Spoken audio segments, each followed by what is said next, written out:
어제부터 서장 보기 시작했습니다. 머릿말을 이제 해제죠, 해제. 보고 있는데, 서장이라는 뭐냐? 여기에 대해서 본 거고, 이제 가나선에 대해서 2번 가나선, 뭐 뒤에 것까지 보면 3번은 묵조선, 4번은 오가칠종, 그리고 마지막으로 이 편지글이 구성이 어떻게 되어 있는지. 간화선, 중국 사람은 버머 드야나를 선나 또는 그냥 선이라고 번역하고, 그러면은 이 선은 원래 드야나였다, 드야나. 사유수 또는 정여라고 또 뜻으로 번역하기도 했겠다.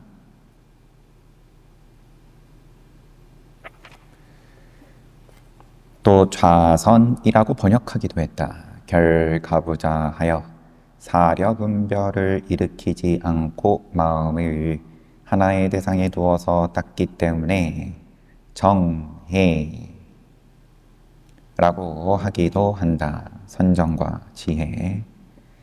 가나선은 정묵자조의 방편 공부를 침공체적의 고요하고 편안함만 찾아 깨달음이 전혀 없는 한 부류의 묵조선 수행 폐단을 바로잡기 위해, 그러면 뭐 모든 일이 그렇지만 기존의 것에 대해서 폐단을 바로잡는다. 그리고 좀 더 나은 걸 제시한다. 정묵자조의 방편 공부를 수단인데 조용하게 맑히고 고요하게 만들고 하는 게 방편 공부인데, 거기에 머무른다. 침체한다. 고요하고 편안함만 찾아. 뭐냐면 실제로 한번 편안해 보면 이게 나는 이제 괴롭지 않다. 더 바랄 거 없다. 깨달음이 전혀 없는 고요하고 편안한 것을 깨달음으로 삼는 자들은 삿된 무리들이다. 깨달음 아니다. 그들은 깨달음 전혀 없는 거다.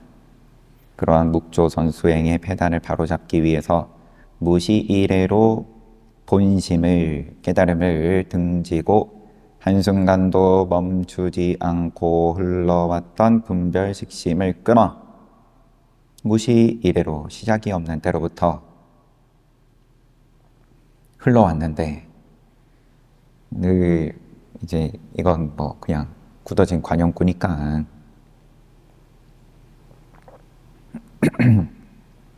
거슬러 올라가면 끝이 없고 앞으로 흘러갈 것도 끝이 없는데 뭐가 끝이 없냐? 분별식심이, 생각이, 모양이 그 힘으로 우리가 살아남았고 우주가 다 그 힘으로 돌아가고 있는 거고, 인간은 살아남을지 아닐지 이제 두고 봐야 되겠지만, 상관없이 어쨌든 흘러간다. 그래서 지구가 망하면 윤회 못할까봐 걱정할 필요가 없다. 또 수준에 맞는 데에서 또 윤회한다. 다시 분별식심이 없었던 곳으로 되돌려 보내는 분별심인 화두를 먼저 가지고, 화두도 분별심이다.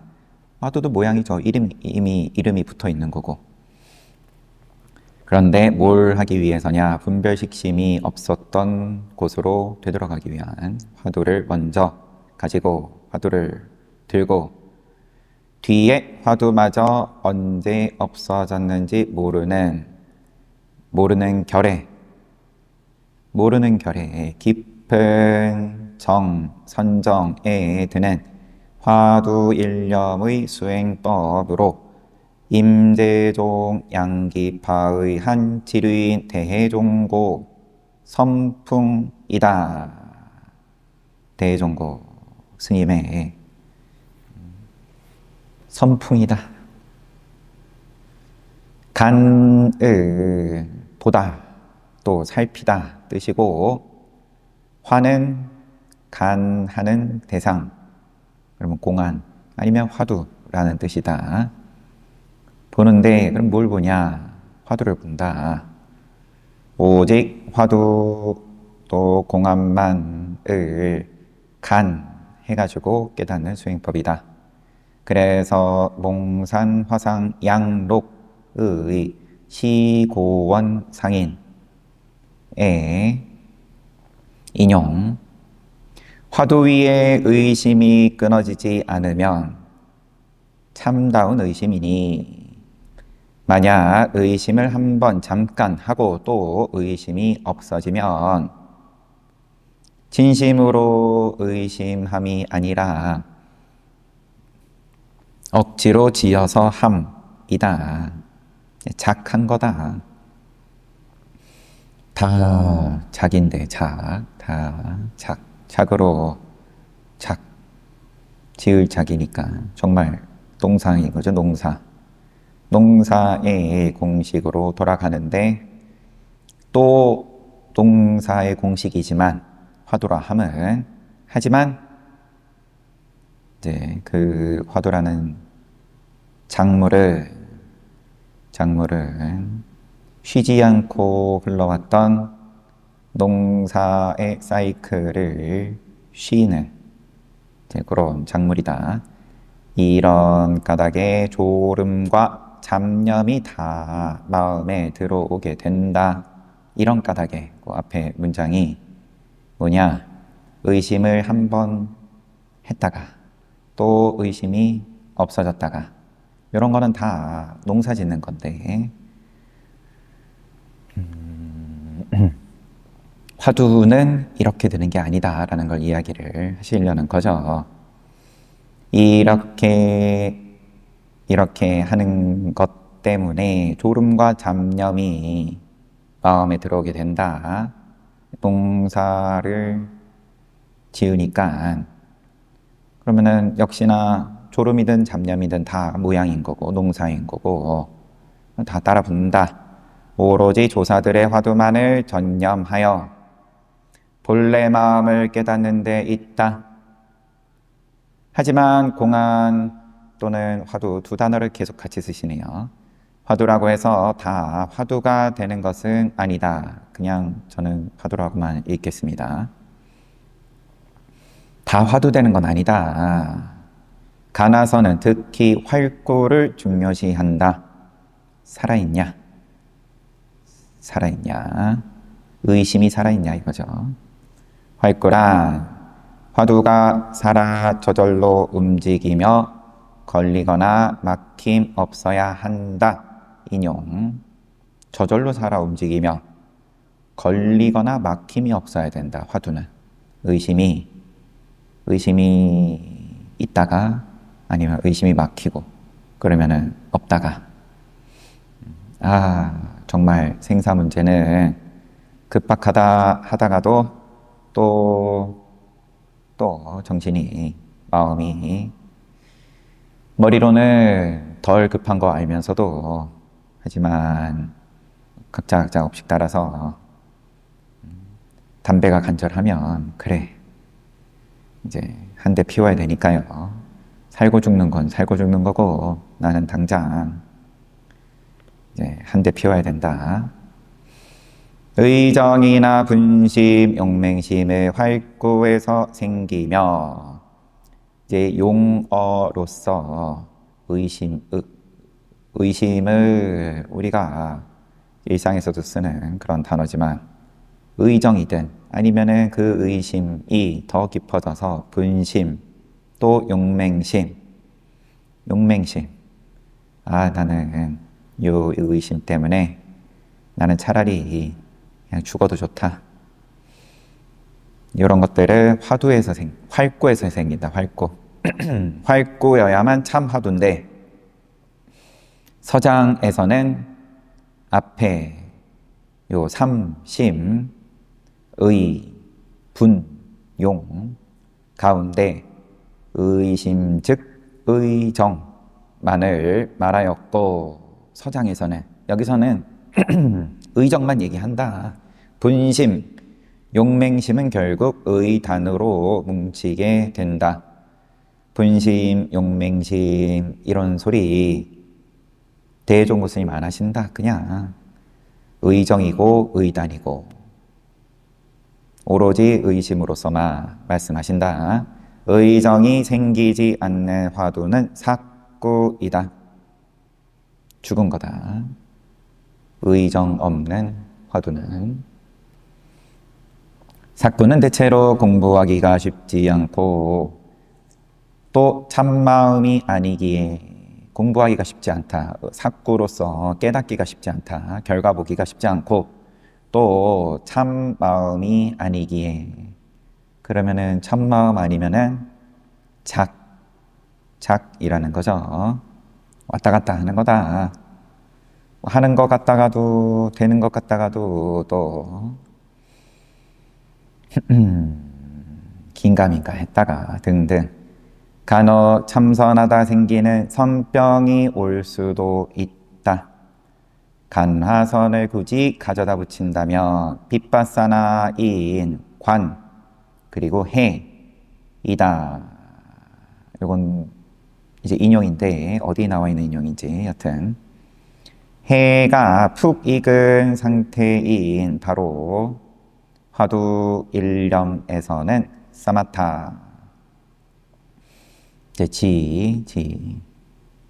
를 일부러 닦으려고 그칠 짓자입니다. 하지 않아도 사마타의 지극한 고요함이 정이 관과 해를 통해 자연스럽게 나타나는 게 간화선 수행의 특징이다.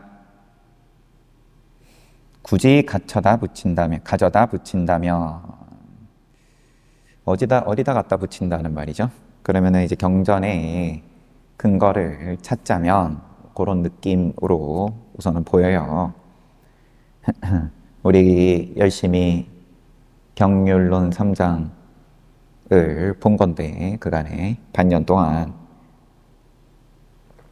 거기서 그러면은 화두다, 뭐 간화선이다 이런 말은 없었으니까 이거는 대종고 스님께서 하신 말씀 뭐 우선 그렇다고 봅시다. 또는 이쪽 입장에서 한 말인데 그래도 근거가 있다. 이제 이런 뜻을 지금 보이시는 거죠. 그런데 꼭 똑같지는 않기 때문에 굳이 가져다 붙인다면 그래서 사마타를 일부러 닦으려 하지 않아도 지극한 고요함이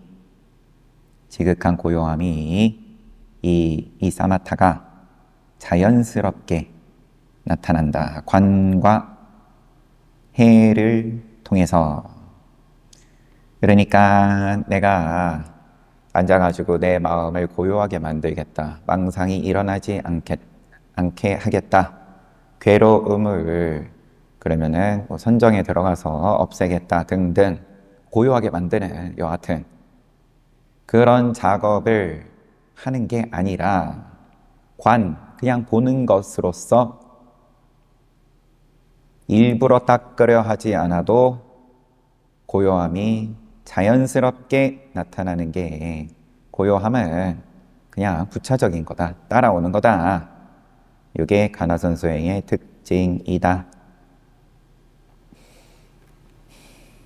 관과 해를 통해서 정과 해 이제 지와 관입니다. 지관 정과 해는 원래 하나였기 때문에 그러니까 지와 관 그러면 사마타 비파사나 그런데 사마타는 그냥 던져놓고 관으로서. 그런데 이 정과 해는 고요하게 만드는 것과 또 지혜, 또 이 보는 것, 정확하게 보는 것, 원래 하나였다. 정을 고요하게 만드는 것을 위주로 닦아 분별식심의 파랑이 차분히 가라앉는 묵에서 고요한 연못의, 묵조선에서 고요한 연못의 별빛이 반짝이듯 조를 찾듯 해를 놓치지 않고 들어 분별식심이 마음대로 달아나지 않고 염염이 상속하여 하나처럼 잠잠히 흐르며, 이렇게 길어지죠, 비유가.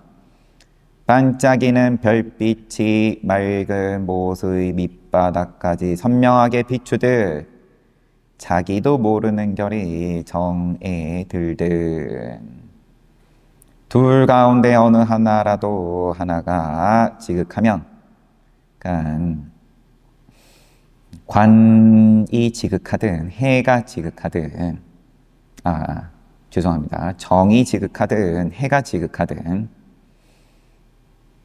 밝은 빛과 편안하고 고요함은 나타나게 마련이다. 묵은 나타나게 마련이다. 또 밝은 빛, 조. 그래서 묵조, 묵이든 조든 다 자연스럽게 따라오는 거다. 그것을 목표로 삼고 수행을 하는 것을 우선 비판적으로 생각하면서 제시가 된 거기 때문에 그게 부처님 법에, 그걸 열반으로 삼냐, 그게 부처님 법의 최종 종착지로 이야기를 하냐, 이 마구니들아, 그런 거죠. 그래서 어묵동정에 말을 하든 입을 다물든 움직이든 가만히 있든 망상이 고요하든 정하든 아니면 동하든 화두일념과 오매이려가 바로 해에서 자연스럽게 생기는 사마타, 고요함인 것이다. 그래서 더 간단하게 얘기하면 앉아서 조용하게 소음도 없고 지금처럼 움직임도 없고 그 가운데서 내가 망상을 일으키지 않고, 그러면은 묵조의 관점에서는 이제 수행을 잘한 거고, 그런데 또 분별이 솟구치고 감정이 일어나고, 아니면은 시끄러운 데에서 있으면은 나는 오늘 정지를 못했다. 이제 이런 있다 없다 이런 모양으로서 얘기를 하는 것에 대해서 이건 뭐가 잘못됐다 하면서 대놓고 드러내신 거죠. 대종고 스님께서. 가나서는 분별식심이 몰록 끊긴 화두일념의 법계무량 회향을 요한다. 분별식심이 몰록 끊기는 거예요. 묵조는 결국은 동교일 수가 없는 거죠. 고요하게 만든다 라는 거니까. 깨달으면은 몰록 깨닫는 거지 점차 깨닫는 게 아니다. 몰록 끊긴 화두일념의 법계무량회향. 이제 말을 이제 복잡해요. 회향을 요한다. 그 회향은 무량하다. 이 법계에 그 자리가 묵조선에서 왕왕 빠져들기 쉬운 그윽하지만 법계의 때가 끼어있는 무기공 또 완공의 편안함만이 아닌 바로 소소영영한 본래 자성 자리에서 비춰지는 해의 또렷함, 지혜의 또렷함이어야 한다. 그 자리가 다시 앞에 가나서는 분별식심이 몰록 끊긴 그러한 화두일념의 법계, 무량, 회양을 요하는데 그것은 묵조선에서 말하는 거랑 다르다. 그거는 무기공이고 이거는 소소영영한 또렷함이다. 스님께서는 대종고 스님께서 그 자리를 확철대오하면 가슴속이 깨끗함이 밝은 해와 또 달과 같아서 온 세계를 한 생각에 분명히 알리라. 그냥 알면 아는 거고 적당히 알고 또 열심히 공부해서 요만큼 좀 더 알고 그런 농사 아니다. 몰라도 아는 거고 알아도 아는 거고 확철되어 있을 것 같으면 보이는 건 보이는 거고 안 보이는 건 안 보이는 거니까 안 보인다는 거에 대해서 안 보이는 줄 알고 그러면 아는 거다. 바꿔 말하면 가나서는 번뇌하는 식정에서 정식의 실체를 바로 깨닫는 공부로서 이것도 이제 인용이에요. 번뇌의 업습기로 업의 습기 이제 업의 기운 내지는 업력. 그런데 우리도 습기가 참 쉽지가 않으니까 모르는 결에 스며들었다가 잘 빠지지도 않고 이제 그러한 특성으로 이렇게 또 한번 강조하는 거죠. 업습기로 가득한 세간 속에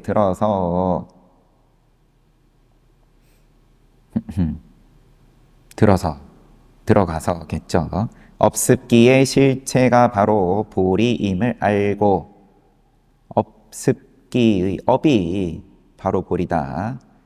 자나 깨나. 그러니까 시끄러운 거는 업이고 조용한 거는 보리고 그래서 시끄러운 걸 때려잡아서 조용하게 만든다. 업을 때려잡아서 보리를 만든다가 아니라 시끄러워도 보리, 조용해도 보리.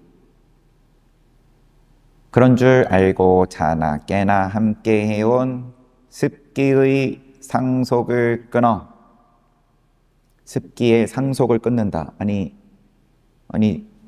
습기가 보리임을 알았는데 그 상속은 그럼 왜 끊습니까?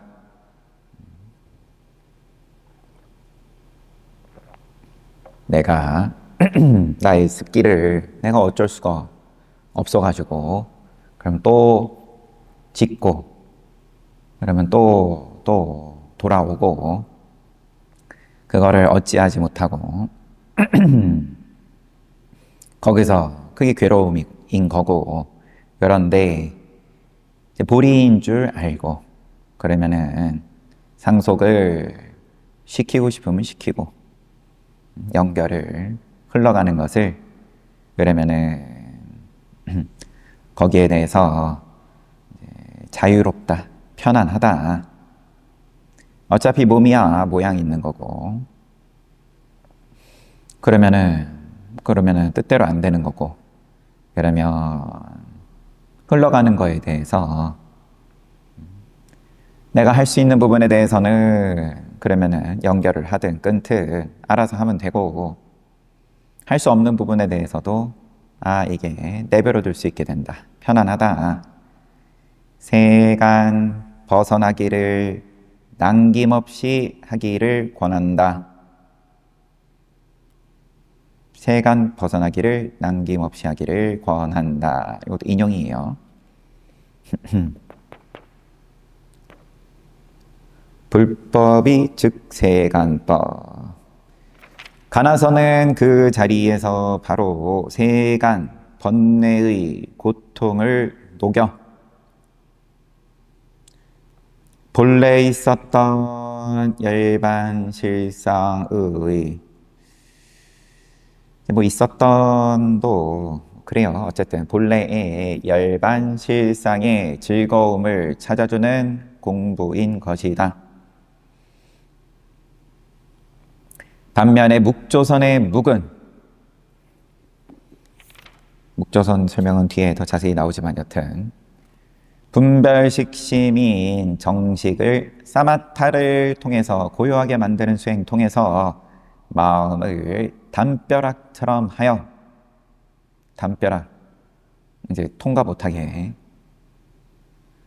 육근, 육경을 막고 바깥 경계가 나에게 영향을 주지 않게끔 튼튼하게 방어막을 펼친다. 너가 아무리 나한테 화를 내고 나를 괴롭히더라도 나는 영향받지 않겠다. 안으로 남아있는 고르지 못한 유한의 세경이, 인용이어가지고 다 지금 한자어예요.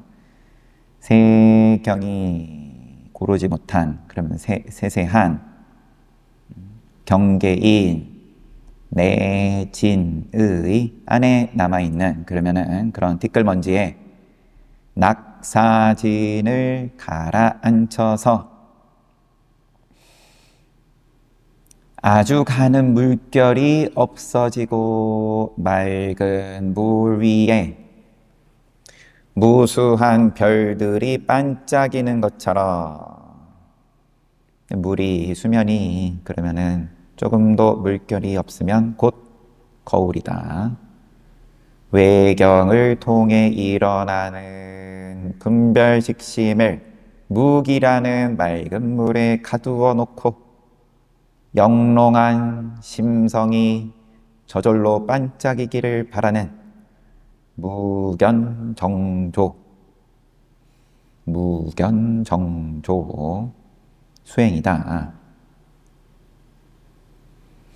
묵은 이러하다. 뭔가 담벼락처럼 막고, 그러면 연못에 가둬놓고, 그러면은 그 수면이 그러면 조금도 흔들림이 없다. 역시나 그럼 담벼락이랑 같은 말이죠. 그렇다고 묵이라고 해서 꼭 정좌만 고집하라 함도 아니다.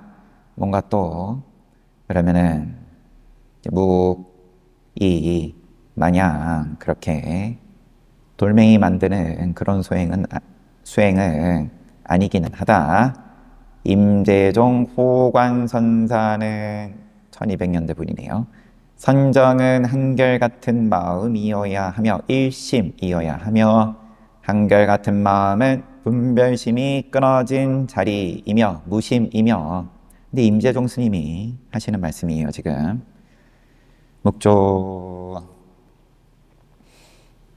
묵조하고는 이제 좀 상반된 임재 스님인데, 이제 한참 시간이 지난 거니까 그 밑 이제 후대의 호관선사의 말씀이니까, 선정은 일심, 일심은 무심, 분별심이 끊어짐이란 또 알아차림이 상속하여 끊어지지 않은 상태의 마음을 말한다.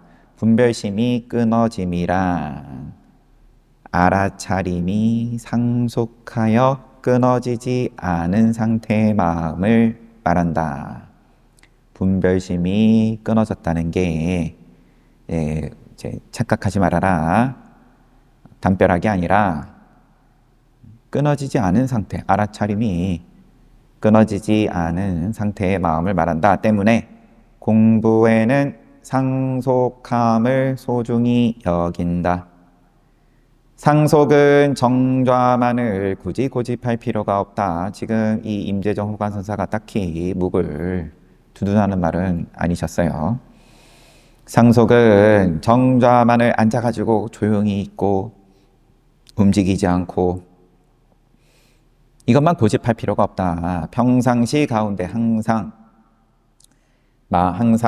마음이 끊어지지 않는 알을 유지하는 상태가 바로 일심이며 일경성이며 삼매이며 무심 무념이니라 라고 하셨으니 여기까지 인용이었어요. 지금 호관선사의 무심 또 무념이 바로 무기 아니더냐.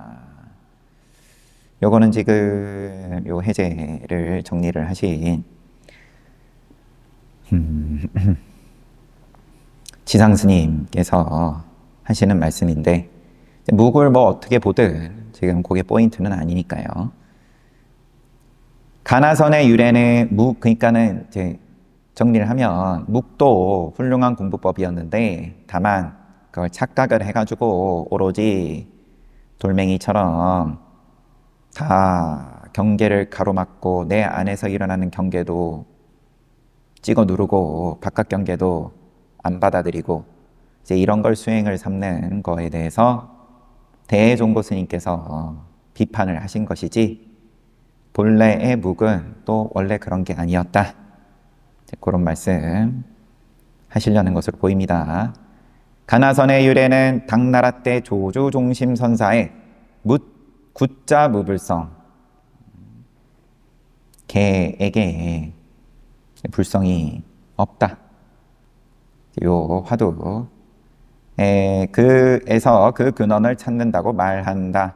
어떤 스님이 조지 스님에게 일체 모두가 불성이 있다고 하셨는데 다 불성이다. 다 부처다. 아니면 다 부처인데 그러면 저 멍멍이도 부처입니까? 이렇게 물어볼 법 하잖아요. 그러면은 순수한 아이들이다. 그러면 법당에 그럼 부처님이 모셔져 있고 궁금해하고 저거 왜 우리는 삼배를 해야 됩니까?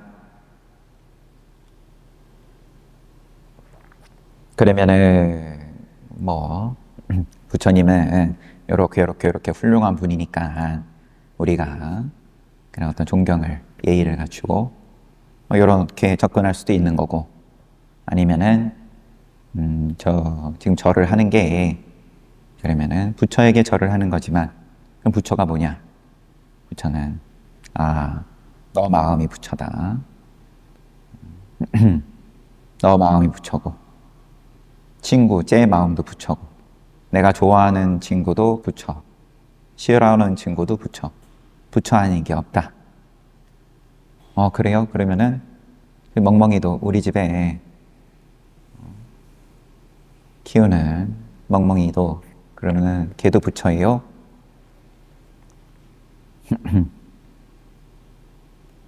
그랬더니 이제 조조 스님은 아니 그건 부처 아니야. 다 부처인데 그건 부처 아니야. 그러면 이제 학생이 헷갈리겠죠. 여기서는 이제 어쨌든 조조 스님한테 어떤 스님이 일체 모두가 불성이 있다고 했는데 개에게도 불성이 있습니까? 심각하게 묻는 거예요. 장난이 아니라 진지하게 묻는 건데 궁금하니까 그냥 나는 부처 되려고 내 불성을 그러면 견성성불이다.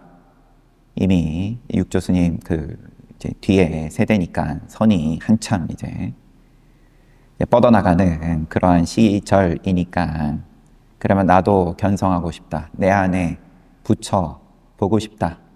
이제 그 마음으로 수행자 되어서 가르침을 구하는데 그러면 일체 모두가 불성이 있다라고 법문하시는 거 듣고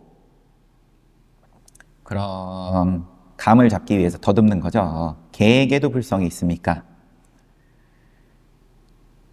조주 스님이 없다라고 했다. 아니, 거긴 없어.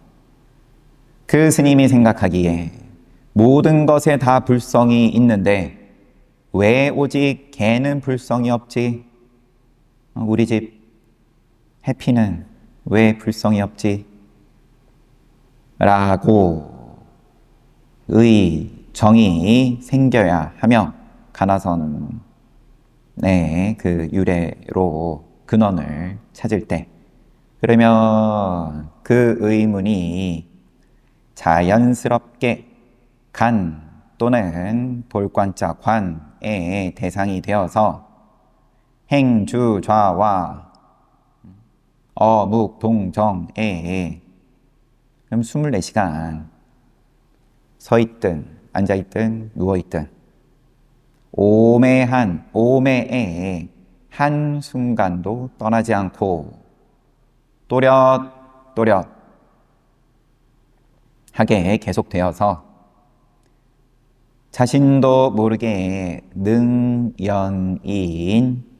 간과 소연인 화두가 본래 하나인 자리로 들어가게 함이 바로 간화선 공부의 묘미다. 능연 또 소연, 주체와 객체 보는데 그러면은 그 화두다, 의심이다.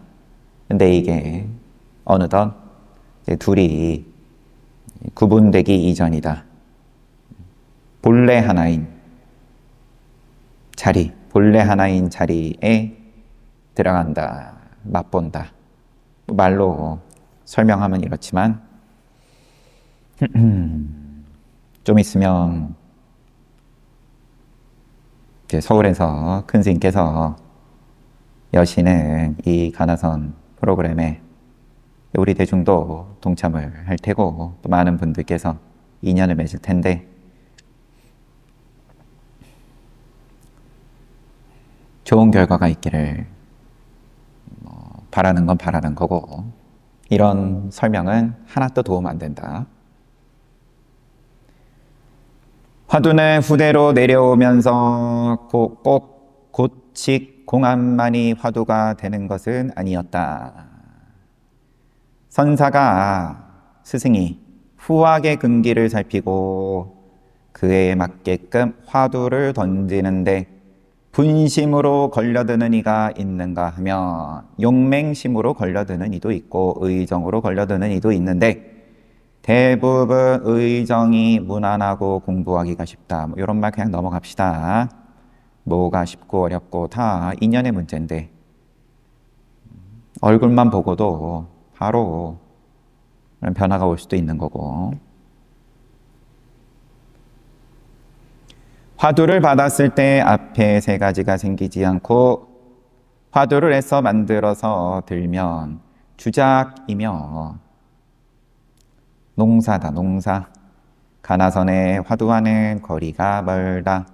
마음으로 마음을 쓰는 공부인 일종의 연불이거나 주력으로 봐도 틀린 말이 아니다. 화두를 든다면서 되뇌이고 하는 거는 다 농사 짓는 거다. 이 간화선 화두는 그 농사 공식을 한번 벗어나는 거다.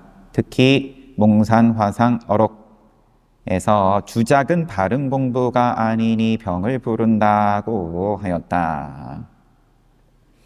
왜냐하면 의지로 하려는, 생각으로 하려는 바로 그 힘이 깊은 선정에 들어가는 걸 장애할 뿐만 아니라 선병을 일으키기 때문이다. 잠들지 않을 때에는 화두가 성성하다가 잠들면 화두가 사라지고 분별 식심 속에 허우적거리니 무엇이 참마음인가. 그러면 이런 설명은 이제 화두를 들려는 사람에게는 이제 도움이 안 됩니다. 그러면 스스로 자꾸 확인하니까 내가 잘하고 있나? 내가 자고 일어난 다음에 내가 잘 때 화두를 그러면 들었나? 내가 꿈을 뭘 꿨지? 허두드는 꿈이라도 꿨나?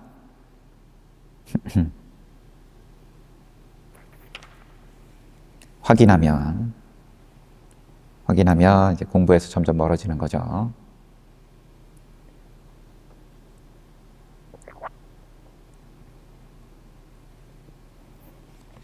가나서는 젖먹이가 어미 찾듯 진실한 마음으로 단 하나의 화두만 들고서 진실한 마음을 표현을 하자니까 젖먹이가 어미 찾듯 홀연히 기량이 닿을 때 문득 깨닫는 거지. 문자를 더듬어서 인증하고 이게 이제 확인하는 거죠. 아, 내가 그러면은 몇 단계에 왔냐? 어느 지점이냐? 책에 나온 것처럼 되냐? 안 되냐? 옆에 사람은 또 어떻게 하냐?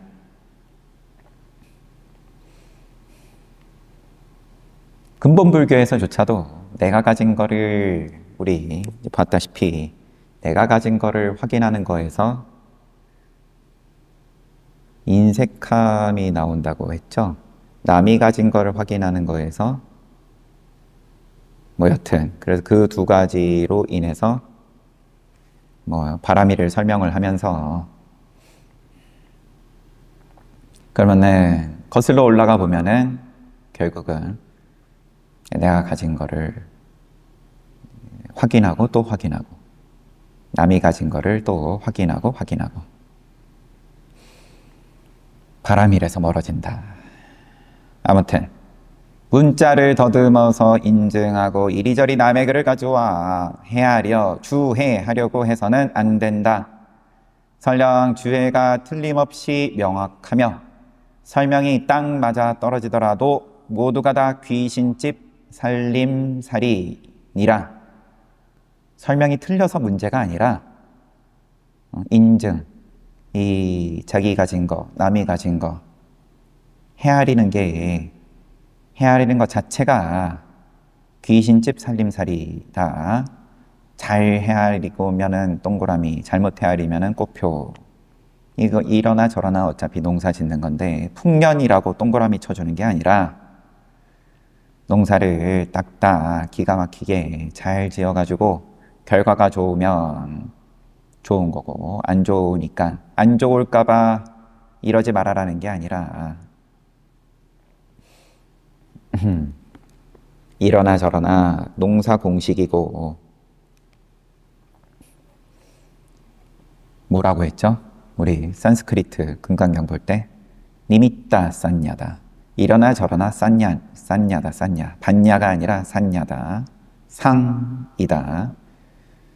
정확하다 해도 그러면은 그런 거는 이제 조금 뭐 그래도 점수를 좀 더 줘서 이름을 니미따 쌌냐다. 정교하고 정확하다. 그렇다고 반야에 은근슬쩍 세상은 그만큼 성공하고 잘 살겠죠. 하지만 반야에 발 걸치지 말아라.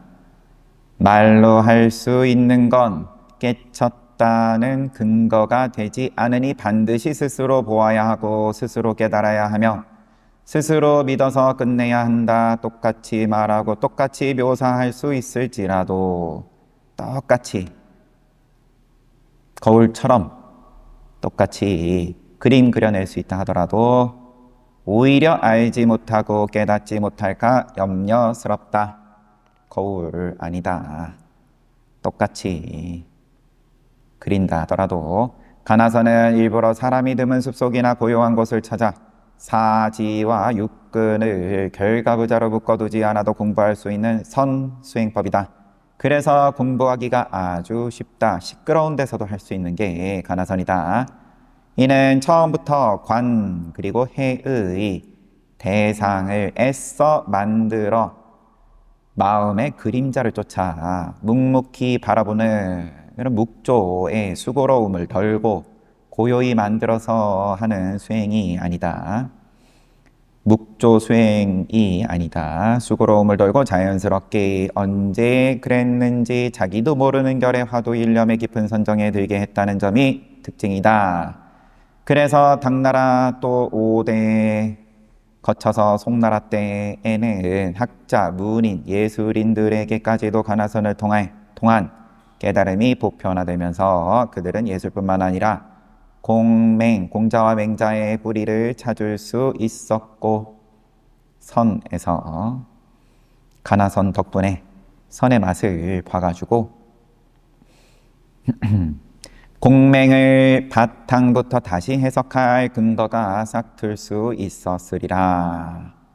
공자님 말씀, 맹자님 말씀을 더 깊이 있게 볼 수 있게 됐다.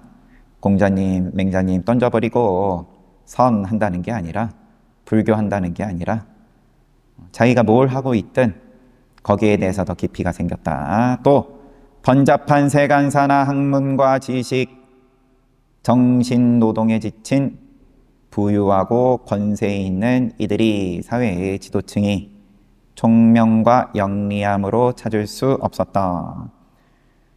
이때는 이런 사람들만 책을 접하고 글 읽고 해석을 해내고 할 수 있었고, 나머지 대다수는 이제 열심히 농사 짓고 살아야 되니까 이제 글을 배울 수 있는 기회가 없었던, 오늘날은 뭐 다 글 배우니까 오늘날은 다 번잡한 세간사, 학문, 지식, 정신노동에 지쳐있죠.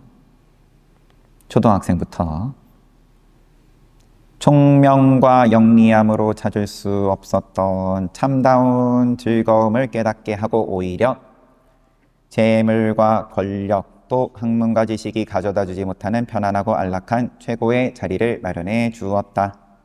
못 믿겠으면, 이만큼 얘기했는데도 이 소리가 귀에 안 들어오면 대스님의 가나선으로 시를 선에 접목시켜 중국 시학의 최고 전범이라는 교과서가 된 평을 듣는 창랑시화의 저자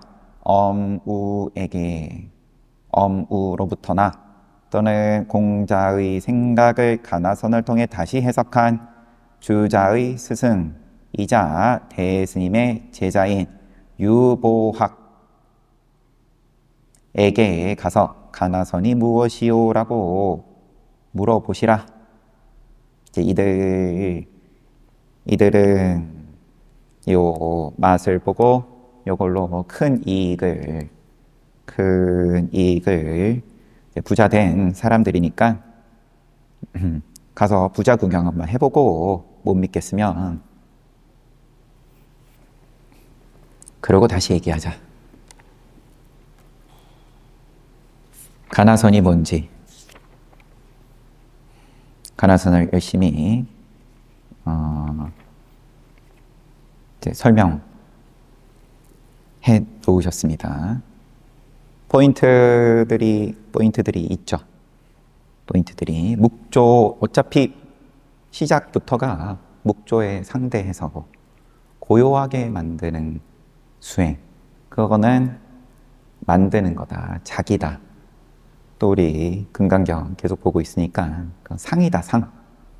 이미 부처님 당시 때에 상, 이제 사람들이 너무 꽉 움켜쥐고 있어서 놓지 못하는 그때 사상, 그때 당시의 사상, 대표적인 것이 브라హ만교회, 뭐 아뜨만, 그 다음에 또 뭐 이제 중생상, 둘 다 이제 브라హ만교에서 얘기하는 거였고, 또 뭐 있었죠? 짜이나교에서 얘기하는 거, 그게 이제 한자로 번역이 된 게 인상이었고, 진화, 그게 수자였나요? 수자였던 것 같습니다. 생명이 있고 없고로 애매하게 깔끔하게 무상을 말씀을 하신 거고, 부처님께서는 무상, 무아인 거고, 그런데 우리는 그게 편안하지가 않으니까 어쨌든 이미 편안하다. 뭐가? 모양이 상이 아상인데, 이게 본래 무하다 해버리니까 저 밑바닥부터 이게 받아들여지지가 않으니까 슬그머니 뭘 또 만들고 상 아닌 척하면서 뭘 만들고 그러면 영혼도 아니고 뭐도 아니고 애매모호한 뭐 이런 식으로. 그래서 기존에 원래 이제 주도하고 있던 사상, 브라만교에서 얘기하고 있던, 아니면은 부처님 당시 때에 또 함께 일어났던 또 다른 외도 자이나교에서 말하는 무언가, 아니면 시간이 흘러서 불교 안에서 부파 불교에서 또 뭐 만들어내고, 그런 거 얘기를 해서 아상, 인상, 중생상, 수자상으로 한자로 이렇게 번역이 된 거다. 그래서 요 묵조도 대종고 스님이 저거는 상이야 그러면서 무상을 요 시절에 그러면 적합한 타이틀을 다루신 게 가나선이다. 결국 함부로 제 마음대로 얘기하자면 그렇게 읽히네요. 지금 보니까 오늘 잘 봤습니다. 쉬었다가 정진하겠습니다.